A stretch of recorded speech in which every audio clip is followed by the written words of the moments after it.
That is good banter. Oh, and away we go, Timmy Sarge, for another week. Holy bloody trout shit! We are here at we're not in Good Banter HQ. We are at Siegert HQ. We're in my humble home. Yes. Well, the wives are away. The wives are away. The boys will play. Yeah, and I must admit I was getting a little because we're going to record a few because I am heading up to Port Douglas. I'm heading up there. The missus, she's already gone. Called P Diddy before? Oh, I think the locals call it P Diddy. Ah, that's clever. Yeah, it's cool. Just although I don't know if you want to be called P Diddy. No, his reputation's gone downhill. Once we sort of started talking, old Elsie, she's got the blanket. Apparently this type of dog, for those not watching the video, enter right of screen the dog, our dog Elsie, whose last time we recorded at home was a fucking pain in the ass, and it looks like she's ready to repeat that performance. She's not too bad. She's pretty relaxed, although she's just like sort of sitting on you. Near. Yeah, she's very affectionate. Yeah. And apparently this type of dog likes to have like shit in their mouth all the time, which I can arrange that. Yeah. Open up. Wouldn't be sticking me wang in those chompers after I've seen what she's done to me footy socks. She's all right, Elsie. This is a bit much. She's friendly. And she's friendly. I think she just loves the camera. Ah, fuck. But you say friendly. If a human acted like this, they'd be fucking locked up. So yeah, sexual harassment, sexual assault charges. Piss off. Oh, no, here she goes. Just finding her spot. Relax. Just finding her spot. She this likes you. Yeah. I think it's the red hair. She finds it fascinating. Yeah, she's a bit curious. Yeah, it's like curious. Like when a blondie goes to Vietnam or something. Oh yeah. Yeah, when a dog sees red hair, she's like, "What's that?" Yeah. You don't see many red-haired dogs. No, not at all. Not at all. No. Yeah, so the wives are away. Yep. And you said, all right, we've got to record a few episodes. So come over. We've got to record 3. So we're going to be doing. Oh, Elsie. Yep. Yeah. Come on, Elsie. What are we doing here? Oh God, she got me in the agony. She's all right. What are you doing? All right. It's Elsie. All right, Tom. Just Elsie. Instead of saying all right. Elsie, you're going that's not Elsie. Come on. Come on. Over here. Have to lock. Does she? Over can we here. Close the gate? Yeah, we could shut the gate. Shut the gate. Shut the gate. All right. You hold this for a sec. I'll go get the gate. So. Yeah. So she's a bit better behaved than how she had at the start. Maybe give her a rug. She doesn't deserve it. So sorry about that. Bit of a rough start, but she was very well behaved, and not when we started recording. She came in from a big run up. Yeah. So wives are away. You said come over on Monday night. We'll record a few episodes. We'll get some takeaway. We'll do this. We'll do that. You said you can, if you want, you can crash the night. I said, mate, I don't think I need to crash the night. I'm only 45 minutes away. We're not getting on the piss. Or are you going to Bill Cosby me or something? I sort of, I pictured us, having a pillow fight in our undies and having a spa together. Watching The Notebook. Watching The Notebook. Nothing over the top. Just sort of lay on the couch and just hold each other. Spoon. I do appreciate the offer. Spoon. Yeah. But, I mean, I probably want to go home and have a wank. So, do it here. Certainly not a wank-free zone, this joint. So if you wanted that's good. Although you would have been sleeping in my elder son's bedroom. Yeah, something about bloody... You don't want to be wanking in a kid's bedroom. No. Well... A couple of weeks ago, I stayed at my mate Ads. I stayed at his joint. Yep. And, I went. I think we recorded the pod on the Sunday. Yep. And anyway, I went on the way through to the pod. I went and watched his. I went and watched basketball. Yeah, his son played. No, his daughter was playing basketball. So I'll drop out there and whatever. But anyway, afterwards, I got there for about the last 10 minutes.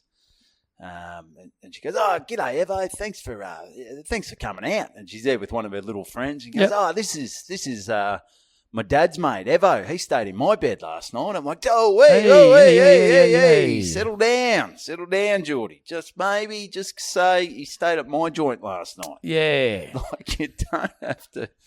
Fucking Jesus, kids, they just no filter. Oh, they say the silliest things. Yeah, It you can can get yourself sometimes in trouble. all manners of strife. Yeah. But, no, I'd bloody run a hot bath and put a few pedals in there and got the spa turned up to 39. But you didn't want a piece of it, really. No. Although the night is young. No, The night got is a young. Canadian club there. Yeah, Get into it. I just think you came in here with your blinkers on. You haven't got an open I mind. haven't got an open mind. No. Well, because I think as well, because you've got no kids, no wife. This is danger time for Siegert. Oh, this is crazy shit. It was a bit funny walking through the door and not having the bloody kids there, the old tin lids. Although they don't give me a lot of attention when I walk in the door, but yeah. But anyway, so here we are at Siegert HQ, and we're got to record 3 episodes straight. We do. So we're gonna have a bit of a break in between. We'll get some dinner, and you'll bring out the hypnol. So I'll just say if I'm yawning by the second and third episode, you'll know what's going on. Yeah. The 4th one's just going to be a Patreon of me ploughing Evan on the couch while he just drools and with his eyeballs rolled back. So anyway, that'll be a bit of Patreon. Speaking of the Patreon, if you haven't got on the Patreon, you're an idiot. You're a fucking idiot. You're a bloody idiot. I caught up with Clint from Something for Kate and getting some great feedback. Just a really great chat. We speak about Something for Kate in the early days, how the band got together. I went down to Wowie Zowie there, his bar down in Mornington. Wowie Zowie. Yeah. It looked like a cool bar. Oh, mate, it's a cool bar. It is literally, it's one of those dive bars. And he said that's what he sort of wanted. And it's going to get knocked down soon. I think it's only got a few months left. It's going to get knocked down and turned into apartments. Oh, okay. So he's just sort of leasing the month by month. It's always been. I don't want to run a pub. It's always been a dream of mine to set up a bar. With all the shit behind it, and I'd love to like a sports bar. Yeah, that'd be nice. Yeah, I think the romance of having a bar. He's off the booze though. He's been off the booze for 2 years, so he's he said it was just time to sort of get off the booze because you could see it'd be pretty easy if you were running a bar and working behind it. Pretty easy, just I'll have a shot here, I'll have a shot there, before you know it, you've had 6 pints. And you got a nose that looks like a beetroot, like a Pitbull's Ballbag. Yeah, Pitbull's Ballbag. Yeah, that's right. Yeah, so and as you said, the romance of owning a bar, but there's a lot of stuff you don't think about. Sticking your head in the dunnies after a night would be a bit of a just seeing even the locks are being kicked off, maybe shit everywhere. He says possibly because Wowie Zowie runs Friday, Saturday night, and that's it. And he says, he goes in there sometimes, and because it's real that dark, so it's like a piece of Fitzroy or Brunswick has come down the peninsula. Great bar, but that's where the kids go to maybe, they get pretty loose. Yeah, they get pretty loose. The sort of, a lot of rules, not many rules. A lot of rules don't apply. I'm having a chat with a guy at work today, and this one's hot off the press. I've only known about this for a few hours. He told me a story that nearly blew my balls out of my bag. It was,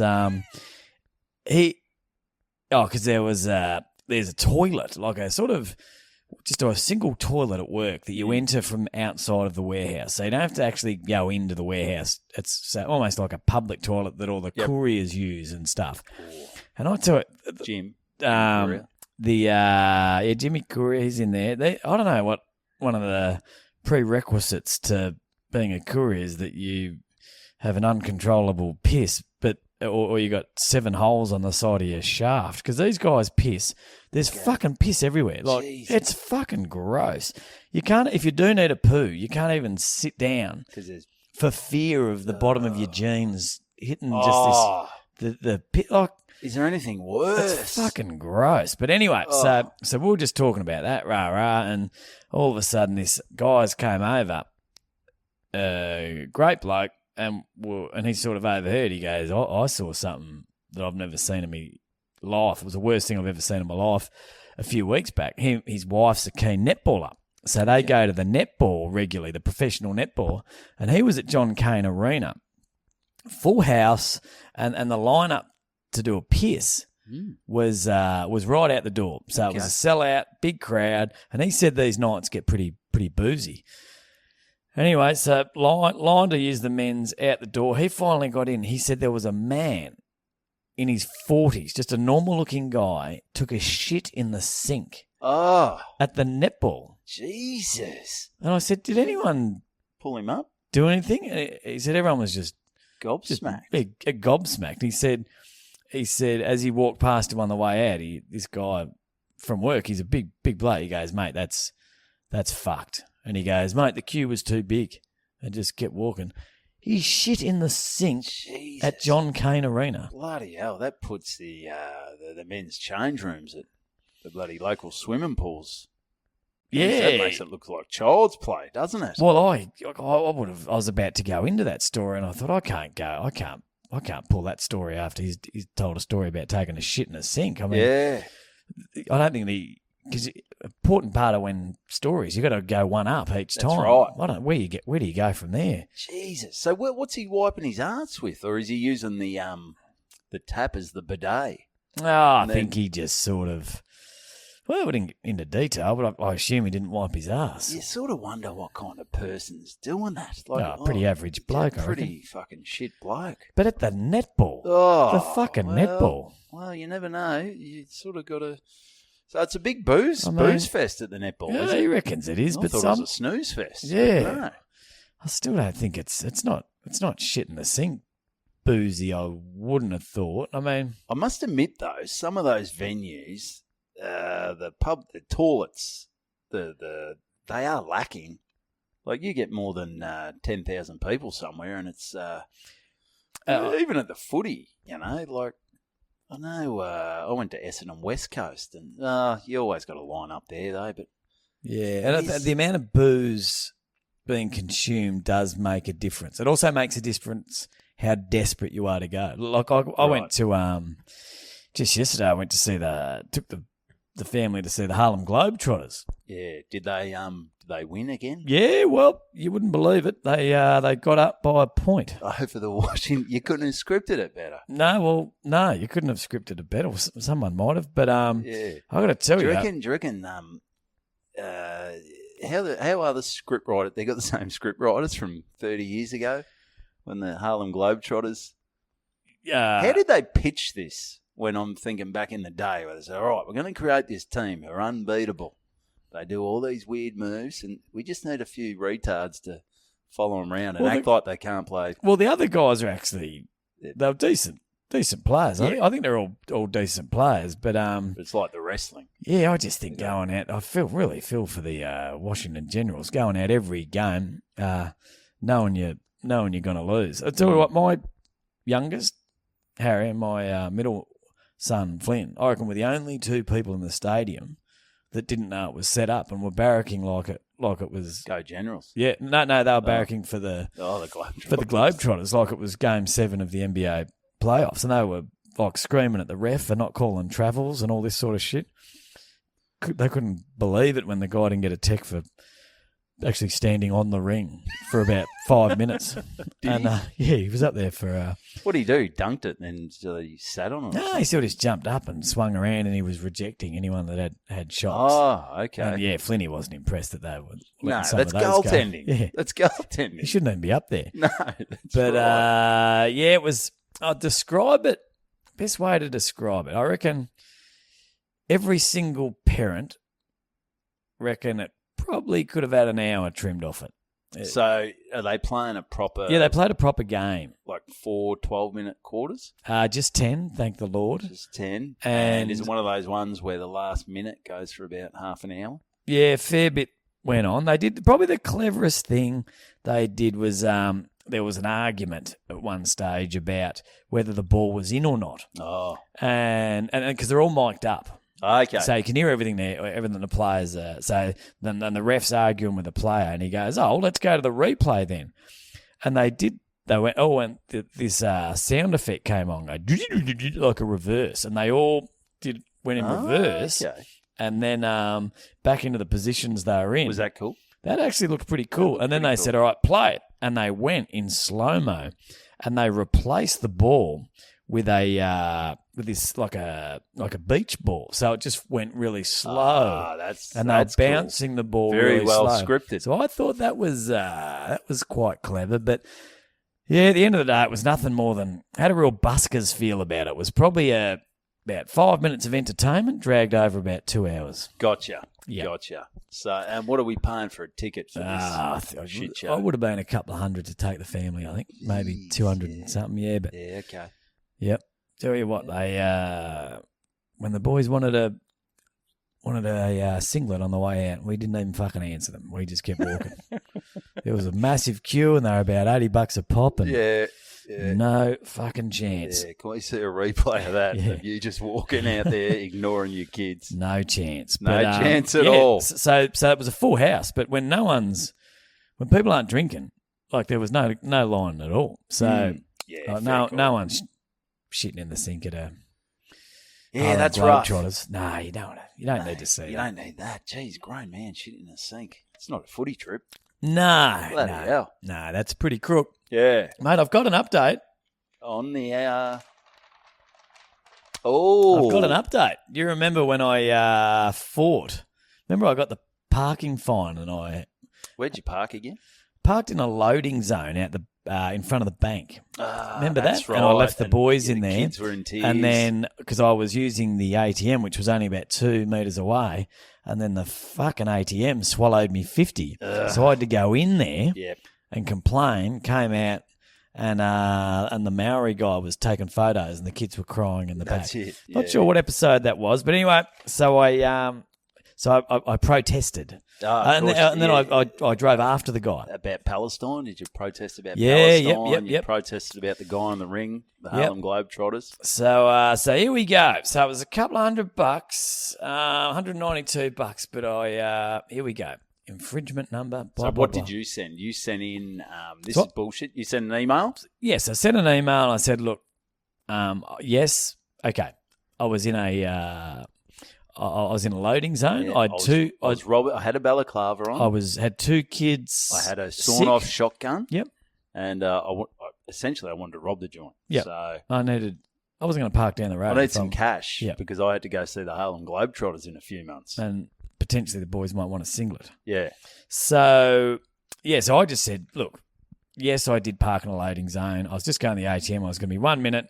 I'd swallowed my $50 note. So I had to go in, and I had evidence of that because I had so I put all this evidence in, and I had kids in the back when he was taking the photo. Rah. Can I please get off?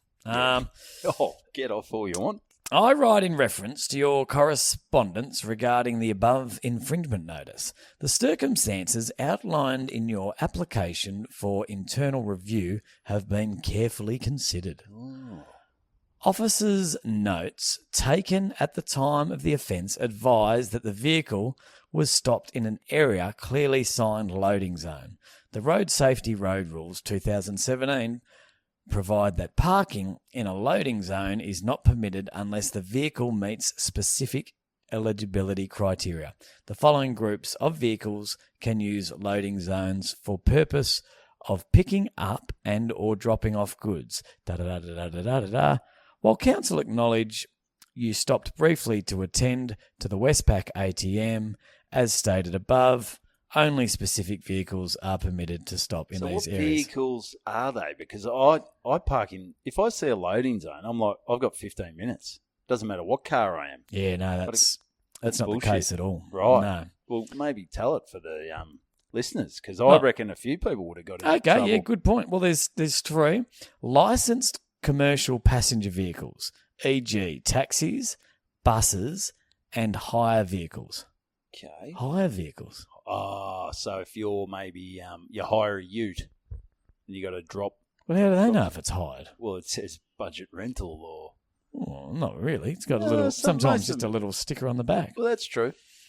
B, trucks, vans, utilities, and other vehicles constructed principally for carrying loads. Well, I mean, any car can carry a load. Yeah, well, you could put a fucking pair of testicles there. I mean, they're carrying loads. Sedans, station wagons, motorcycles, and other similar delivery or courier vehicles with a permanently fixed sign on both sides of the body, on the body of the vehicle. Signs must be at least 50 millimeters high. This is fucking ridiculous. Bullshit. Technicality. Anyway, long story short, I also do empathise with the circumstances you have described and understand at the time of offence you may have been focused on the well-being of your children. Oh, well, no shit. I'd left them in the car on a hot day. However, I must stress that the road rules exist to support the safety and well-being of the community as a whole. Council strictly enforces loading zone restrictions due to the significant inconvenience caused to bona fide delivery vehicles when occupied by illegally parked vehicles. They are not allocated for short-term parking, and the onus is on the licensed driver.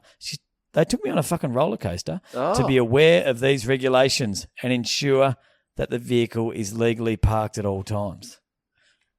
I'm not going to read all this, but the criteria, blah, blah, blah. Due to these facts, the infringement notice will not be withdrawn on this occasion. Oh, yeah. This decision has been made in accordance with council's guidelines. Can we go higher, mate? Can we get Dennis Denudo on it from the castle? There's got to be, mate. It's the bloody vibe, mate. It's Marbo. This is bullshit. Mate, he wouldn't touch this. This is... That photo copy is still fucked. Yours sincerely, Parking Appeal Officer 009. Oh, wouldn't even put your name. Wouldn't even put a name to it. No, he's not even James Bond. He's 009 for God's sake. Well, he's probably bullshit. better than. Yeah. Mate, I reckon that is a kick in the dick, mate. Did you ever get your money back from the accountants? I did. Yeah. Fuck yeah. No, I did well. Do you want me to get onto it? Do you want me to get onto that? I think you should. So basically, that is saying any vehicle. There are a fair few vehicles there. It was any vehicle except yours, by the sound of it. Mm. Yeah, they just conveniently. I reckon they've typed that up. It had a picture that said, "This is the only vehicle we won't let," and it was just me with my 2 kids in the back, just crying. This guy is what a scumbag. So if you get a permanent sticker on the side of your car that says courier, or just food transport vehicle. Yeah, that's one. Yeah, I reckon just get that. It's sort of annoying. Like, I wouldn't have known. Like, if I see a loading zone, I just think I've got 15 minutes. Nah, well, that's not the case. But, I mean, no, clearly not. So, and then, got that. Next day, got a bloody speeding ticket for me when I was over in WA. Bloody flooding in. Oh, Jesus, mate. Only $90 for a speeding fine in WA. Mate, you'd be fucking mad not to. You're practically losing money if you're not speeding. Yeah. Wish I'd have been going faster. How much were you going over? Well, even that. 66 in a 60 zone. Oh, come on. Jesus Christ. Fucking run faster than that. Oh, that's exactly right. Through a school zone. So, yeah. Mate, well, I'm good on you for fighting. Yeah. Tammy liked to see go, thanks, because you could have just let that go. But Tom, you're just a real man, just trying to be the man of the house. Well, she played it well. She opened it for starters, which I don't know about her opening me mail, but she rang me at work and she said, "I got some bad news. I'm leaving you." Yeah. And you didn't get off that parking fine. No, and I said, oh, God, what is it? And she said, you didn't get off the parking fine. So that's not a bad way to do things. Yeah. Could we go to a current affair or something? Maybe get the kids on there doing a sob story. Oh, but you'd come off pretty bad, I reckon, if you leaving the kids in the car. I'm probably the worst party here. Yeah, I think that could blow up and that could go viral on social media for the wrong reasons. Yeah. Dad leaves kid in car while he robs bank. Yeah, as Channel 7 once said to when I did the pilot with Kinne and Monty, when we emailed them and said, look, what's happening with the pilot? And they said, how about you just let sleeping dogs lie, boys? And so I think we should let sleeping dogs lie. We'll call you. You don't call us. We'll call you. I told you about that pilot we did. You went overseas or something? Went to New Zealand. It was the most ridiculous thing I've ever seen in my life. 2 weeks fully paid to do this travel pilot for a travel show. Kinne, Monty Franklin, and myself. Thorno? Was Thorno? No, it was just the three of us. Okay, you'd shafted Thorno at that stage. No, he probably shafted us, I'd say. He was his career he was going somewhere else. So to do this pilot for this travel show, it must have cost a fucking fortune. We had a full camera crew. How'd you get this? Because you're here now, we can't get near TV. Well, you had TV. We didn't even fucking want it. Like, it was Troy had put in for this Tonight Show, and they said, well, how about a travel show? Well, I think it was when Hamish and Andy had their travel show. They wanted something. Oh, they wanted something similar, like an Aldi version. Yeah, it would have been very more Asian market version. And it was basically, our heart wasn't in it. We didn't want to do it. B, we had no idea what the fuck we're doing, and we had to just come up with this shit every day. We travelled around, fully paid for, going to all these tourist attractions, and we had to come up with glaciers. You're going to volcanoes. It was parasailing in Queenscliff. It was good to. It was a good trip. Just a shame we had had a camera crew following us around all the time. But hands down, one of the funniest things I've ever seen in my life. Monty was was sort of button heads with there was a bit of friction with the producer, and it was going to be the final scene of the show. It was basically us in this combi, and there was a long road, and we were driving off. The sun was setting, and we were going to be driving off into the sunset. All we had to do was drive and look out the front. Have I told you a story? Yeah, greatest thing. But I love it. Greatest thing I've ever seen. And so Monty's button heads with this producer. So they've got us doing the pep talk. It goes, all right, boys, all you got to do. We've only got one shot at this. The sunsets is absolutely perfect up there. It's like a wedding photo. It's magic. So you're going to drive past. We're on the side of the road with the cameras. Jesus. You drive past the camera. Got to be looking at the front. No one look at the camera. Don't look at the camera. Don't look at the camera. We only get one shot at this. Yep. Don't look at the camera. You drive past the camera. The camera will follow you, and you'll disappear off into the sunset. And then, guys, you just keep driving, and because we're spending the night about an hour away, you just keep driving, and we'll meet you in the next town. All right. Don't forget. Don't look at the camera. Whatever you do, don't look at the camera. We're only got the one shot. Sun's going down. I shouldn't even be saying this anymore. Sun's going down. We got to go. We got to go. We'll get one shot of this, and I'll forget the producer's name. Just say it's fucking Darren. And so all right, here we go. So we're all in this combi. It's three bench. Who's driving? I think Troy's driving. I'm in the middle. Monty's on the right hand side. So passive. No, that would make him. No, it's the same as Australia. Yeah. All right, so reverse that. All right, so Troy's on the right driving. You're in the middle. No, Monty must have been driving. Monty's driving. Monty's driving. Right. Yeah, so Monty's driving. I'm in the middle. Camera's on the right-hand side. Camera's on the right-hand side. Okay. Sun's going down. Sun's going down. We don't have long. Have you mentioned that? Quick, got to go. All right, so we're in the car, looking at the front. We're just talking, chatting.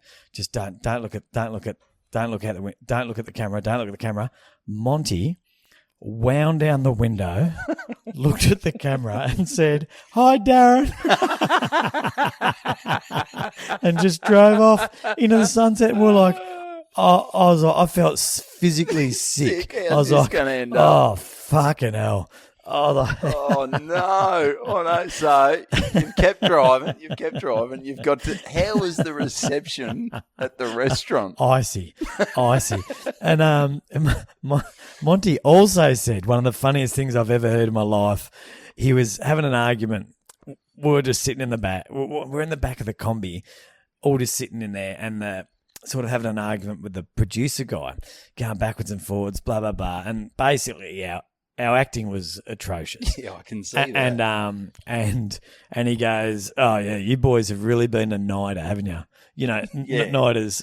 The national dance and acting or something. Yeah. It's where all the flogs go. It's like the top Australian. Oh, that's right. Yeah. He goes, "Oh yeah, you boys have all been a nighter, haven't you?" And Monty looked at him and goes, "Is that where you go to train to be a spaceman?" And the producer just fucking shook his head and just walked off. It was good. So this is unbelievable. This is crazy. It was an absolute shit show. And then we got back and was there any part of you that thought this could hurt our? Should we just do it?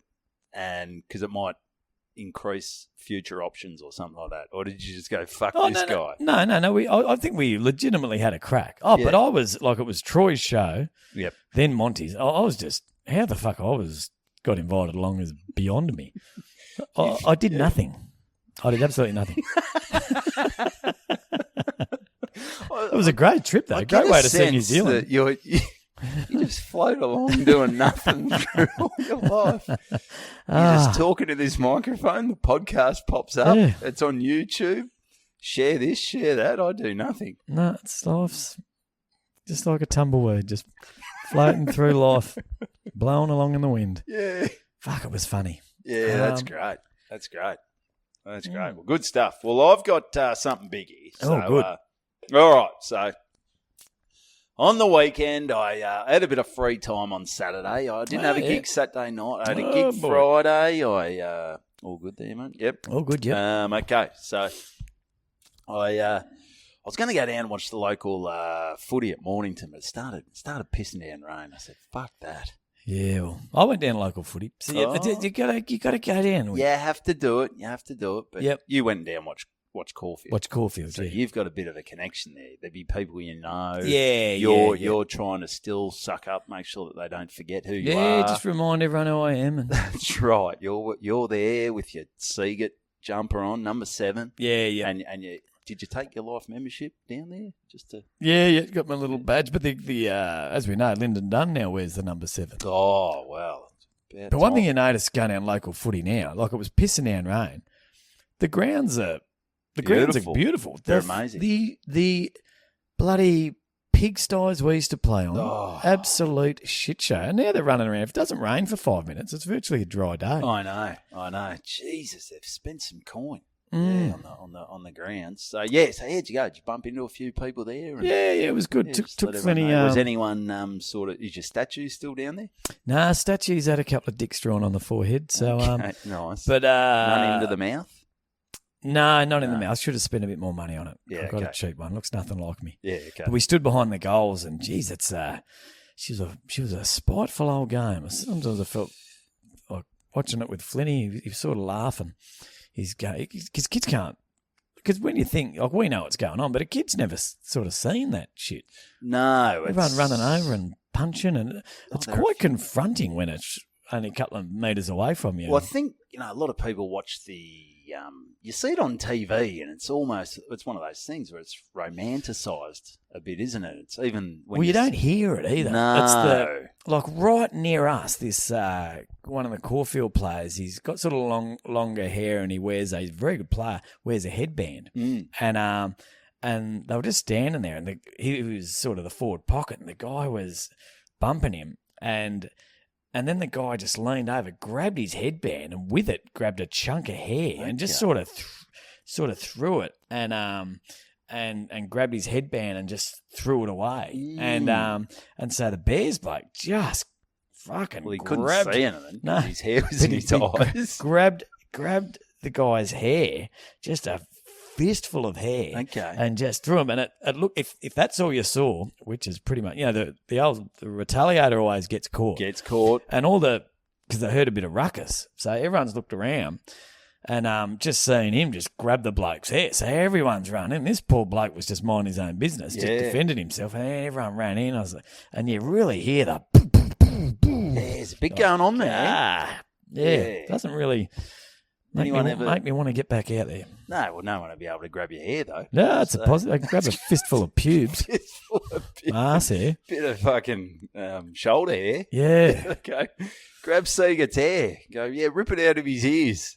Anyway, great stuff. Good stuff. Thanks to all the Bantitos. Jump on the Patreon. Get on the Instagram. And, mate, we love yous all. Yeah, it's good times. It's an episode of Good Banter.